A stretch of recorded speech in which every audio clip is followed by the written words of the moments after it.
vocês poderão assistir.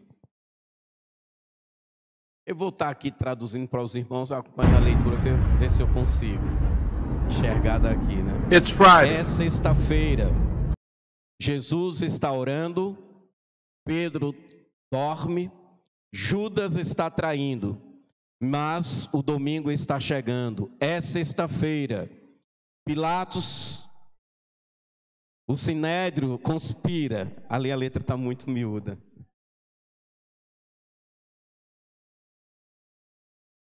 Aqui é sexta-feira, os discípulos fogem como ovelhas sem pastor. Maria está chorando, Pedro está negando, mas eles não sabem que domingo está chegando. É sexta-feira. Os romanos ferem meu Jesus, eles o cobrem de cicatrizes, o coroam com espinhos, mas eles não sabem. O domingo está chegando. É sexta-feira. Jesus caminha até o Calvário. Seu sangue escorre. Seu corpo tropeça. O seu espírito está oprimido. Mas você entende? É só sexta-feira. O domingo está chegando. É sexta-feira. A vitória é do mundo. As pessoas sempre pecam. E o mal sorri. É sexta-feira. Soldados pregam as mãos do meu Salvador na cruz. Eles pregam seus pés naquela cruz. Então eles o suspendem ao lado de criminosos. É sexta-feira. Mas deixe-me dizer algo. Domingo está chegando. É sexta-feira. Os discípulos se perguntam: o que aconteceu com o seu rei? Os fariseus estão celebrando, pois seu esquema funcionou, mas eles não sabem, é apenas sexta-feira. Domingo está chegando, é sexta-feira. Ele está dependurado na cruz, sentindo-se abandonado por seu pai. Deixado sozinho e morrendo, poderá-lo? É sexta-feira. Mas domingo está chegando. É sexta-feira. A terra treme. O céu escurece. Entrega seu espírito. É sexta-feira. A esperança foi perdida. A morte venceu. O pecado triunfou. Satanás dá gargalhadas. É sexta-feira. Jesus está morto. Soldados montam guarda. Uma pedra é colocada no lugar. Mas é sexta-feira. É apenas sexta-feira. Domingo está chegando. Ele vive. Aleluia. Meus queridos, ao ler a passagem nas Escrituras, quando relatam a crucificação de Cristo, nós vemos como descrito aí neste vídeo, muitas coisas acontecendo na sexta-feira. E nós, como somos limitados ao tempo e àquilo que vemos e vivemos, então, chegar em um dia como esse, de sexta-feira, é compreensível entender o que aconteceu com aqueles discípulos, ver o seu Senhor, o seu Salvador, sendo preso, sendo condenado, sendo julgado, sendo punido, vendo todos esses fatos acontecendo. É de fato imaginar, fracassamos, como foi aqueles dois discípulos a caminhos de Emaús. É de imaginar que perdemos, tudo veio a ruir, a nossa esperança falhou, a nossa esperança fracassou, estamos perdidos. Mas, meus queridos, olhar todos esses fatos, olhar todos esses relatos à luz das Escrituras, e nos dias em que nós nos encontramos, onde olhamos esses fatos num olhar do passado, nós vamos enxergar como descrito no poema: é apenas sexta-feira, o domingo está chegando. Aquelas pessoas, e nem mesmo Satanás sabia o que aconteceria naquele domingo. Os fariseus se alegraram porque seu plano triunfou. A sua estratégia de derrubar a maior ameaça que eles tiveram funcionou. Conseguiram de fato derrubar, conseguiram de fato vencê-lo, mataram numa cruz. Satanás se alegra, Satanás sorri: eu venci o Deus eterno, agora eu serei Deus, agora eu dominarei o mundo, porque eu matei Deus. Todos vibraram momentaneamente, por um instante, achando que haviam triunfado. Mas na eternidade, o Senhor dos Senhores, o Deus Todo-Poderoso, olhava para todo este cenário, olhava para tudo isto que acontecia e dizia: domingo está chegando, aguardem que domingo está chegando. Domingo eu tenho uma resposta para vocês. Domingo eu tenho a resposta que vocês ainda não sabem.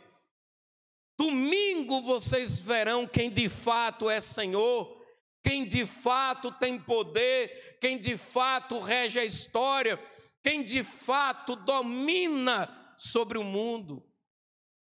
E o domingo, ao chegar, meus irmãos, a resposta de Deus vem ao inferno, vem aos homens, vem a toda a humanidade. Jesus vive, Jesus ressuscita dentre os mortos, Jesus é levantado com poder e glória daquele sepulcro, é retirado de dentro daquele túmulo, de dentro daquele lugar que ali onde iria feder, aonde iria apodrecer, lugar, meus irmãos, aonde nós todos um dia pararemos, que é o túmulo, apodreceremos em um buraco. Deus, com poder e glória, retira seu filho dali e o traz de volta à vida, trazendo ao mundo algo novo, uma nova esperança, uma nova vida. E eu quero, meus queridos, tratar com vocês nesta manhã, justamente falando de alguns benefícios que nós obtemos através da ressurreição de Cristo. É lógico que eu não vou aqui explorar todos, não vou aqui esgotar todos os benefícios que recebemos através da ressurreição de Jesus, mas quero pontuar apenas 3 benefícios que alcançamos através da cruz. Mas, queridos, há muitos outros relatos na Bíblia, há muitas outras bênçãos que nós obtemos através da ressurreição de Jesus. Por sinal,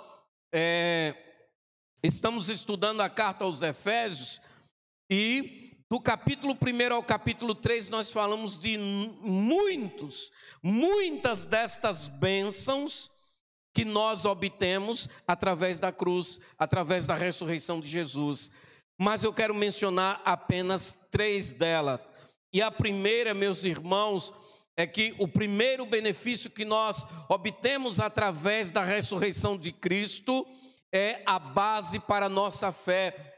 Paulo nos diz ali em 1 Coríntios, capítulo 15, versículo 14, que se Cristo não foi ressuscitado, logo é vã a nossa pregação e também é vã a vossa fé. Paulo nos diz, meus irmãos, que por intermédio da ressurreição de Jesus é que a nossa fé ela tem validade, ela tem credibilidade. Se negarmos que Jesus ressuscitou, se negarmos ou se duvidarmos que Jesus ressuscitou, a igreja deixa de existir. É justamente isso que Paulo diz. Se ele não ressuscitou, não existe fé para nós, não existe igreja. Queridos, neste texto aqui, até o versículo 19, do versículo 14 ao 19 de 1 Coríntios 15, Paulo vai nos dizer, meus irmãos, que sem a ressurreição de Jesus, a nossa fé é vã, a nossa pregação é inútil, o nosso testemunho de Deus é falso, os nossos pecados não seriam perdoados e nós seríamos os mais infelizes de todos os homens. Todas essas afirmativas Paulo faz para dizer que se Jesus não ressuscitou, todas estas coisas elas aconteceriam. Mas para a glória de Deus, ele ressuscitou. E por ele ter ressurreto, por ele ter ressurgido dentre os mortos, então, amados, a nossa fé ela não é vã, a nossa fé ela é eficaz, a nossa fé ela tem uma base, ela é construída sobre um alicerce.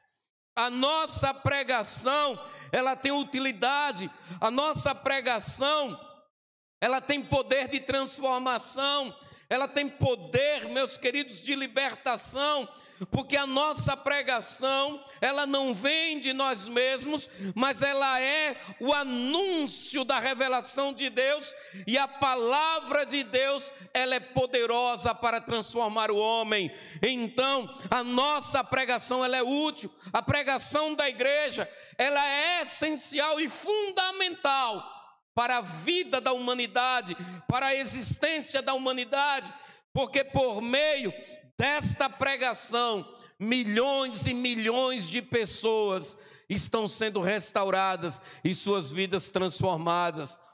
Por meio, meus queridos, da ressurreição de Jesus e ele sendo a base da nossa fé, o nosso testemunho de Deus é eficaz.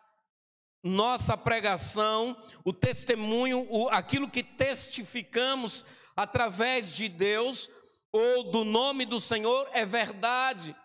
A igreja prega a verdade e não a mentira.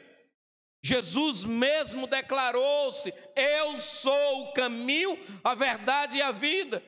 E a igreja dá testemunho desta verdade. A igreja dá testemunho deste caminho. A igreja testemunha desta vida, e por causa deste testemunho, por causa desta fé neste Deus vivo, é que os nossos pecados são perdoados, e nós somos as pessoas mais felizes da humanidade. Paulo diz lá no versículo 19 de 1 Coríntios 15, que se Jesus não tivesse ressuscitado, nós seríamos os mais infelizes de todos os homens.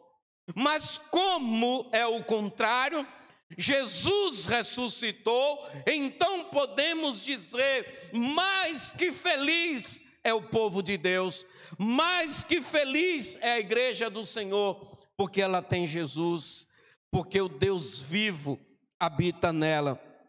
Queridos, com a presença de Jesus em nós, é por esta razão que existe a igreja de Cristo, pela ressurreição de Cristo, por Jesus ter ressuscitado dentre os mortos, é por esta razão, meus irmãos, que há vida eterna. Podemos afirmar que temos vida eterna, por Jesus, meus queridos, ter ressuscitado dentre os mortos, é que nós somos então perdoados dos nossos pecados. Nós somos, meus queridos, como declaramos agora na ceia, aliviados das nossas cargas espirituais. Nós fomos, o nosso jugo, ele foi substituído. Jesus assumiu o nosso lugar. Jesus pegou o nosso jugo e o nosso fardo, e pôs sobre os seus lombos, e foi levado naquela cruz para pagá-los, para cumpri-los. Deus é o justo juiz. Deus não deixa o pecado impune. O pecado ele tem que ser julgado e ele tem que ser condenado. E o que Deus fez pela igreja foi justamente isso. Deus não passou a mão na cabeça de ninguém. O pecado foi julgado, o pecado foi praticado. E por ele ter sido cometido, então ele precisava ser julgado e condenado. Agora o que Deus fez? Deus, em um ato de misericórdia, ele ofereceu seu filho para fazer isso por nós. Jesus foi levado àquela cruz para sofrer a nossa pena, para receber a nossa condenação, para carregar os nossos pecados e pagá-los naquela cruz. Então o pecado de todo aquele que crê em Cristo foi pago. Ninguém foi declarado inocente, tendo a mão passada na cabeça e seus pecados jogados de lado. Não. O Filho de Deus pagou no nosso lugar. E eu vou falar disso daqui a pouco no próximo ponto. Então o que eu quero afirmar dentro desse ponto, meus irmãos, é que as muitas religiões adoram deuses que eram vivos, mas estão mortos. Hoje você chega no budismo, você chega no islamismo, você chega nessas muitas religiões. Essas pessoas adoram pessoas que estiveram entre elas vivas e se tornaram figuras importantes, a ponto então de serem constituídas como seus deuses. Mas eles um dia morreram como todos nós morreremos, e os seus túmulos estão ainda hoje aonde eles foram enterrados. Eles ainda estão lá, sepultados, lançados no pó da terra e com uma lápide ali escrita com o seu nome e a sua morte. Aqui jaz fulano de tal. Mas a igreja de Cristo, ela serve a um Deus que foi morto, mas ele vive. O nosso Deus, meus irmãos, ele foi morto, mas reviveu. O nosso Deus, ele vive. Então o cristianismo é a única religião entre todas as religiões da face da terra. É a única religião que o seu Deus vive. É a única religião que se prostra diante de um Deus que o seu túmulo está vazio, mas que ele está vivo e interage com o seu povo, com os seus filhos. Por isso, queridos, é que nós somos o povo mais feliz da face da terra, porque temos um Deus vivo que cuida de nós, temos um Deus vivo, meus irmãos, que nos atende e nos socorre nas nossas necessidades.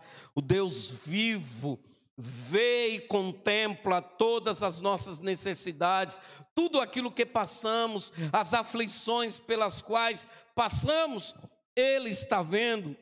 O segundo benefício, meus irmãos, que nós temos por intermédio da ressurreição de Cristo, é que, porque Ele vive, nós também vivemos. O segundo benefício que nós temos na ressurreição de Jesus é que com a sua ressurreição Ele nos concedeu vida. Nós estávamos mortos, nós estávamos entregues à morte, como diz Paulo em Efésios capítulo 2, versículo 1 e versículo 5. Paulo diz o seguinte: Ele vos vivificou, estando vós mortos nos vossos delitos e pecados, estando nós ainda mortos em nossos delitos e pecados, nos vivificou juntamente com Cristo, pela graça sois salvos. Ele nos vivificou, Ele nos deu vida, estando nós mortos.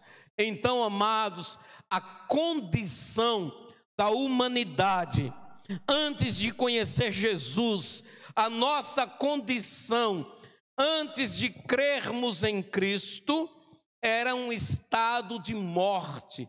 Estávamos mortos, estávamos inertes, em um estado, meus queridos, de inércia, inteiramente mortos. Em João capítulo 5, versículo 24 e 25, o próprio Jesus nos declara o seguinte: em verdade vos digo, que quem ouve a minha palavra e crê naquele que me enviou, tem a vida eterna e não entra em juízo, mas já passou da morte para a vida.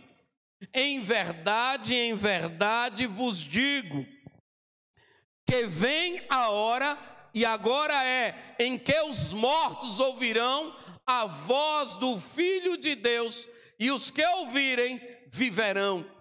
Então, queridos, a promessa de Deus é a todo aquele que ouvir a voz do Filho de Deus, este vai viver, este vai obter vida eterna.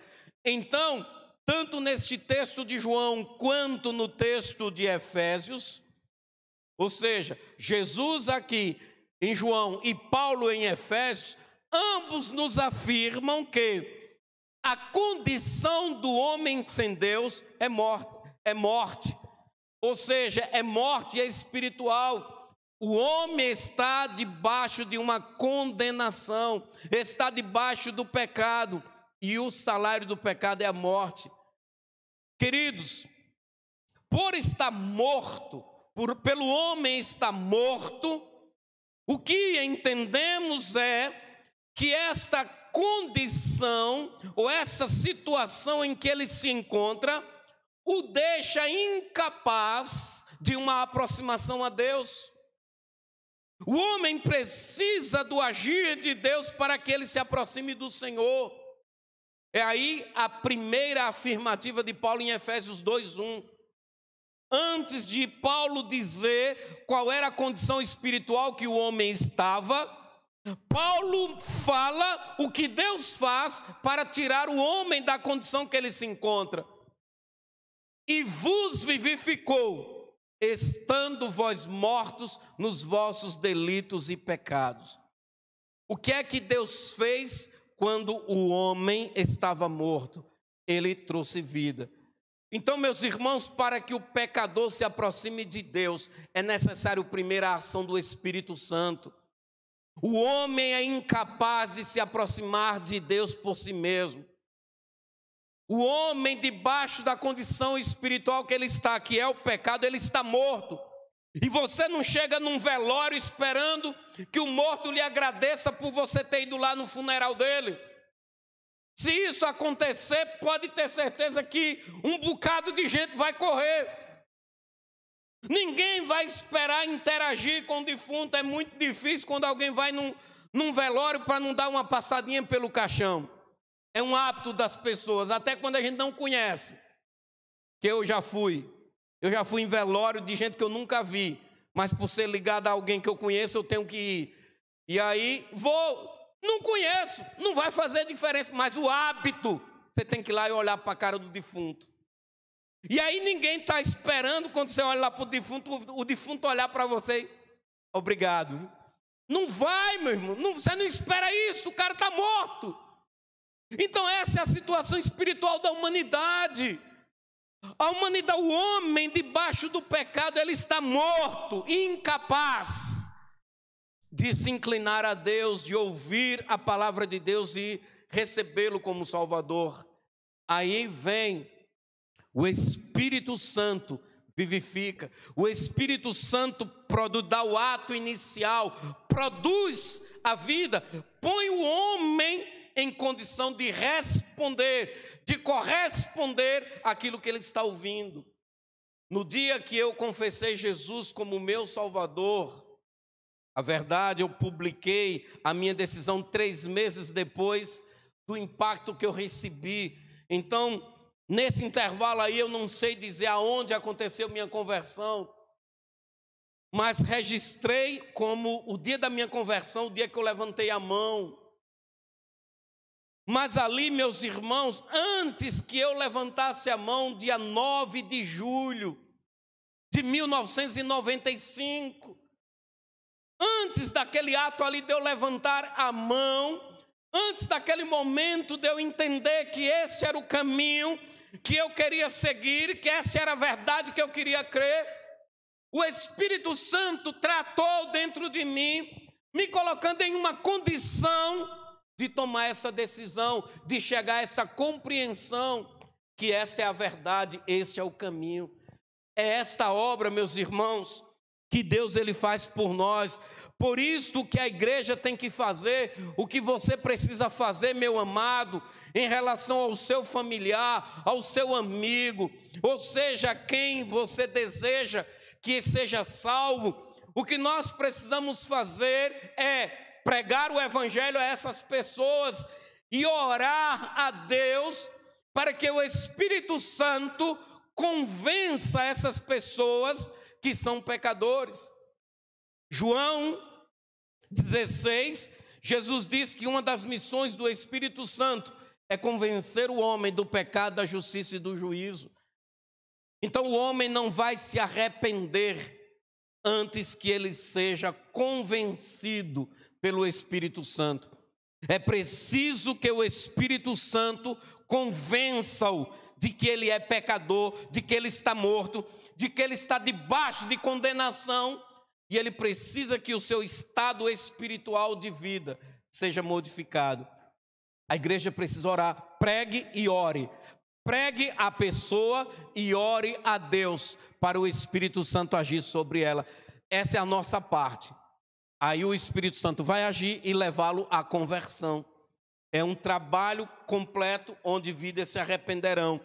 Então, meus queridos, o texto aí de João, ele diz, de João 24 e 25, então ele diz o quê? Que aqueles mortos ouvirão a voz do Filho de Deus, e os que a ouvirem, crerão e viverão. Então, amados, o que vai acontecer é que pelo poder da palavra de Deus, as pessoas elas serão vivificadas, as pessoas terão o seu estado espiritual modificado, transformado. E aí a gente vai ver, por exemplo, nos evangelhos, lá em João 5,8, esse mesmo texto aqui, versículos antes, a passagem de quando Jesus chega em Betesda, ele vai a uma fonte que era comum as pessoas irem àquele lugar uma vez por ano, segundo a tradição. Descia um anjo, sacudia as águas, e ao agitar as águas, o primeiro enfermo que entrasse era curado.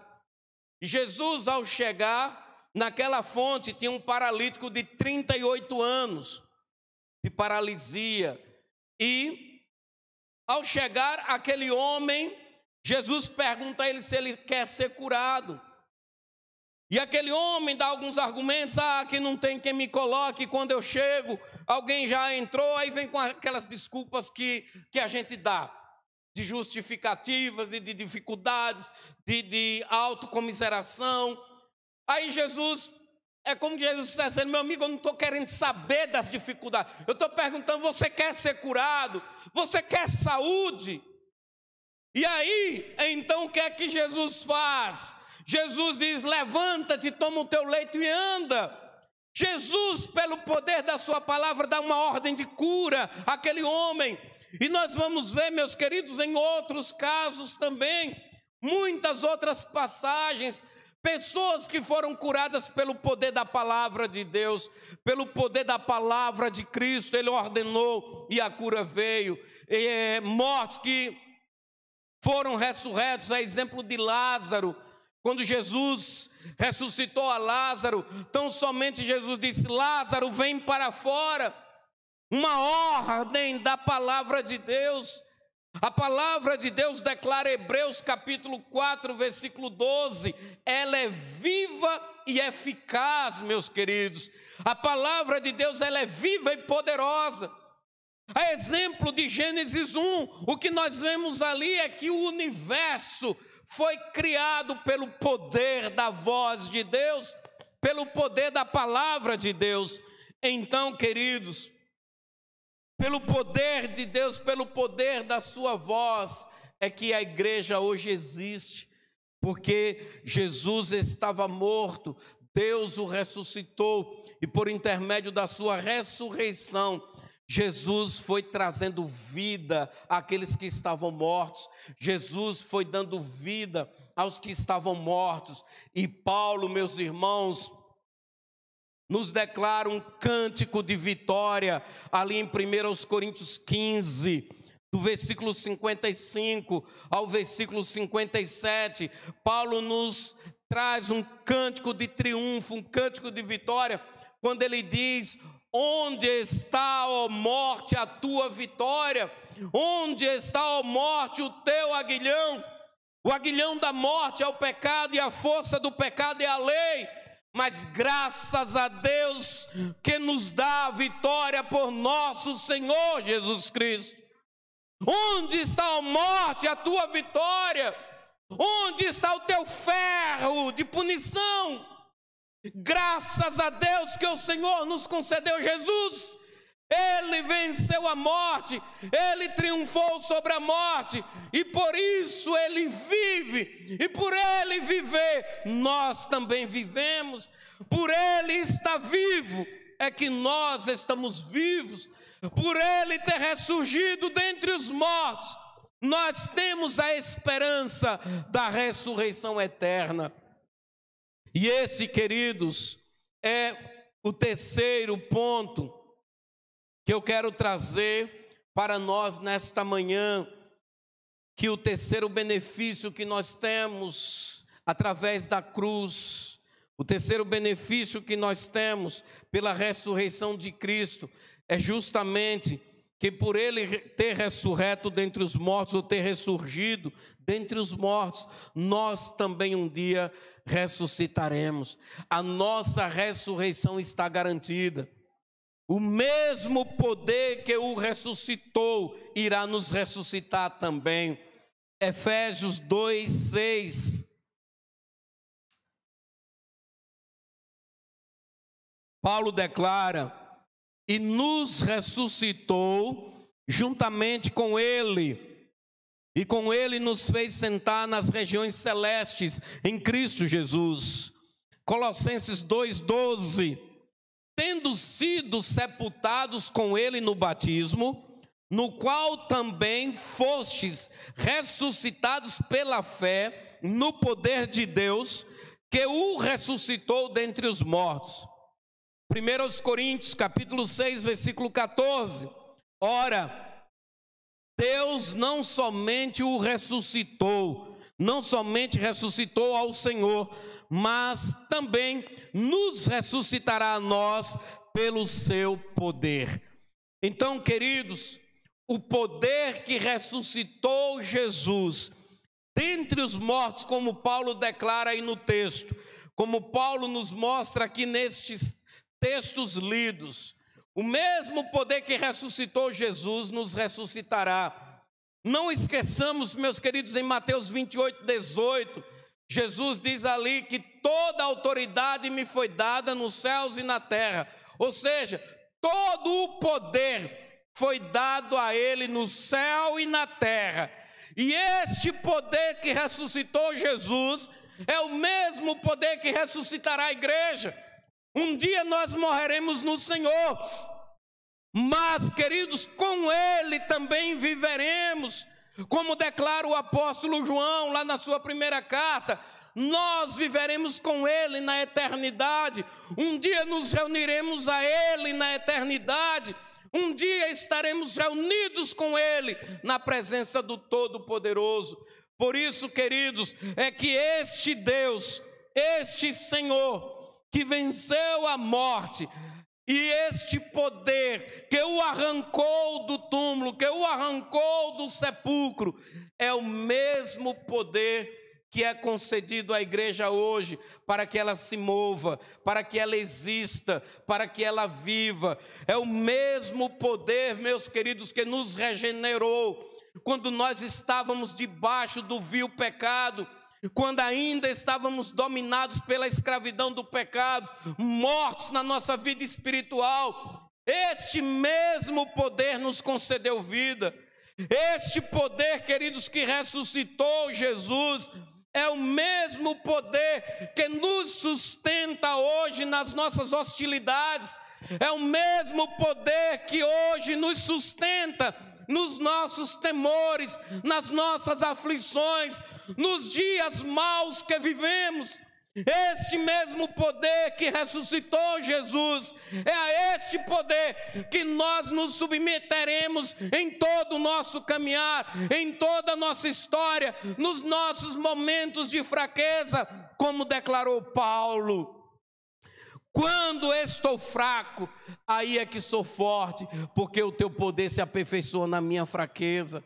Então, queridos, é este mesmo poder, o mesmo poder de Deus que sustentou o seu Cristo e o ressuscitou, é o mesmo poder que sustenta a igreja hoje e a ressuscitará no dia final. E nos levar à glória eterna, nos levará à presença do Todo-Poderoso. Porque em João 14, a partir do versículo 1, Jesus disse: não se turbe o vosso coração. E essa palavra, meus queridos, ela estava sendo dada à igreja, ela estava sendo dada aos seus discípulos. Jesus estava falando à igreja. João 14:1, Jesus estava falando ao seu povo: não se turbe o vosso coração, crede em Deus, crede também em mim. Na casa do meu pai há muitas moradas, se não fosse assim eu vou-lhe teria dito, vou preparar lugar.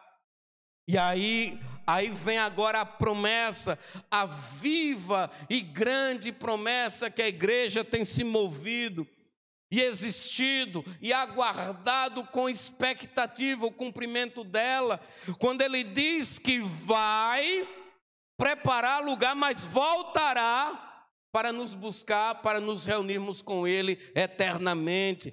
Há uma promessa para nós. É como que Jesus, naquele momento ali, Jesus disse: olha, eu estou indo, mas é por um breve tempo, é por um pouco tempo. Eu vou, meu filho, mas eu vou voltar. Eu vou lá preparar o ambiente, mas eu vou voltar para buscar vocês. É como há décadas atrás, quem morava aqui no Nordeste era habituado a ver pais de famílias tendo que sair das suas casas, deixar sua família, e ir para São Paulo para trabalhar, para ganhar dinheiro, para sustentar a família. E a promessa era sempre aquela: eu vou, mas eu volto. Eu vou preparar e ganhar uma vida melhor para vocês, para dar a vocês uma condição melhor. Então o que Jesus disse à sua igreja: eu estou indo para lá, mas eu vou voltar para buscar vocês e levá-los a estar aonde eu estarei, porque estaremos juntos, reunidos na presença do Pai. E é esta grande promessa, queridos, que estamos aguardando o cumprimento dela. Que a igreja do Senhor Jesus viva com seu coração ardendo, viva com expectativa, com esperança, o dia do cumprimento desta promessa. Ele vai se cumprir, vai chegar, meus irmãos, o dia que o nosso Senhor vai voltar, o dia em que o nosso Senhor retornará em glória para buscar a sua igreja. Quando? Não sabemos, mas vai acontecer. Aonde será o lugar? Não sabemos a hora, não sabemos o dia, mas é certo, porque está escrito, está prometido e vai se cumprir.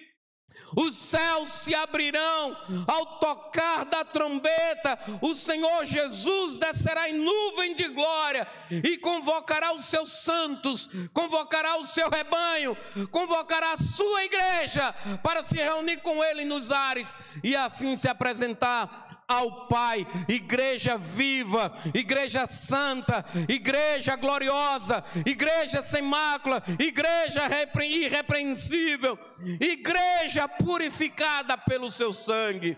E meus queridos, nesta visão, nesta esperança que nós precisamos caminhar todos os dias da nossa vida. Que o Espírito Santo do Senhor avive o nosso coração, trazendo cada dia mais um fogo ardente dentro de nós, um fogo que queime dentro de nós, na expectativa de nos encontrarmos com o nosso Senhor. Que Deus nos abençoe, que o Espírito Santo fale profundamente a cada dia ao coração da sua igreja e traga o renovo que cada um de nós precisamos. Nós vamos orar para encerrarmos a nossa transmissão. E eu quero convidar você a ficar de pé. Ó querido Deus, eterno e bondoso Pai, graças te damos, Senhor, e louvamos o teu nome pela tua palavra nesta manhã. Obrigado, ó Deus, pelo momento que aqui vivemos na presença do Senhor e pelo que o teu Espírito Santo falou a cada um de nós. Que assim, ó grande Deus, o Senhor nos alcance, o Senhor, ó Deus querido, nos abençoe. O Senhor, ó Pai querido, seja exaltado e glorificado através da nossa vida. Que assim, ó Todo-Poderoso, venha o Senhor, ó Deus, agir na vida do teu povo, socorrer o aflito, ó Pai amado, trazendo cura aos enfermos, levantando, ó Deus, os que estão caídos, ó Pai querido, reanimando, ó Pai amado, os corações abatidos. Em nome de Jesus nós te pedimos, ó Pai, visita, Senhor, o teu povo, visita a tua igreja, ó Deus, e para a glória do teu nome, ó Senhor, que a tua voz de poder e graça ordene cura, Senhor, aos teus servos, levantando, ó Pai querido, aqueles que estão, Senhor, nos leitos dos hospitais. Nós te pedimos, Senhor, visita-os, ó Deus, visita o teu servo, o pastor Márcio, ó Deus querido. Em nome de Jesus, socorre o teu filho, ó Pai. Ajuda o teu servo, ó Deus querido, que luta pela sua vida, ó Deus, naquele hospital. Que a tua mão de poder o abençoe e o sustente. A tua mão de poder, ó Deus, o restaure para a glória do teu nome. Que o teu filho, ó Deus, seja curado para testemunhar do teu poder e da tua glória. Assim, Deus, te pedimos que a bênção do Senhor seja sobre nós, seja sobre a tua igreja, e que a graça do Senhor Jesus Cristo, o amor de Deus, o nosso Pai, a comunhão e as consolações do Espírito Santo repouse sobre o povo do Senhor, agora e para sempre. Amém. Que Deus nos abençoe.